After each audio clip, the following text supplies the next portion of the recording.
ఒక హీరోయిన్ ఒక పోలీస్ ఆఫీసర్గా ఒక యాక్షన్ ఫైట్లు చేసి అది ట్రెండ్ సెట్టింగ్ ఫిల్మ్. అప్పుడు ఒక కిరణ్ బేడి గారు అని ఒక పవర్ఫుల్ లేడీ ఆఫీసర్ ఉంటారని మనకు తెలుసు, వార్తలో చూసాం. బట్ విజయశాంతి గారు ఆ పాత్ర చేశాక ఒక నిజంగా ఒక ఉమెన్ సెంట్రిక్ ఫిల్మ్స్కి దట్ ఈస్ ద ఫస్ట్. అంటే అంతకుముందు ఆవిడ ప్రతిఘటన అవి చేసినప్పటికీ ఫుల్ లెంత్ యాక్షన్ చేసిన ఫిల్మ్ అది. ఒక ఎక్స్ట్రా చైర్ చేస్తారు కదా హౌస్ఫుల్ అయ్యాక, ఇనప కుర్చీలు ఉండేవి.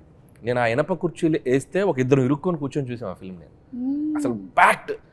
అంటే అప్పుడున్న లీడింగ్ స్టార్స్కి ఎలాంటి ఓపెనింగ్స్ వస్తాయో అంతే ఈక్వల్ ఓపెనింగ్స్ వచ్చిన ఫిల్మ్ అది కర్తవ్యం.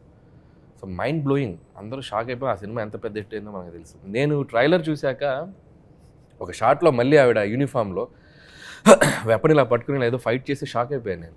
సో ఆల్మోస్ట్ మళ్ళీ ఆ వైబ్స్ వచ్చినాయి. సో అదే అంటున్నాను కదా మేడం, అంత జాగ్రత్తలు తీసుకొని మళ్ళీ యూనిఫామ్ వేస్తే మళ్ళీ చూసిన వాళ్ళు అంటే ఇప్పుడు ఈ యూనిఫామ్ ఇవి వేసి చేయగలరా అనే డౌట్ రాకుండా మళ్ళీ తను ఫిట్గా మార్చుకొని చేసిన నిజంగా డిసిప్లిన్కి హ్యాట్స్ ఆఫ్ మ్యామ్. నిజంగా నేను షాక్ అయిపోయాను 2-3 షార్ట్స్. ఇంకా కళ్యాణ్ గారు, సో నేను పటాస్ వర్క్ చేశాను ఆయనతోటి. సో మీరు అన్నట్టు నాకు డౌట్ ఉంది, ఆయన పోలీసా కాదా, యూనిఫామ్ ఎందుకు వేశారు, యూనిఫామ్ ఎందుకు వేయలేదు అదే తెలియట్లా.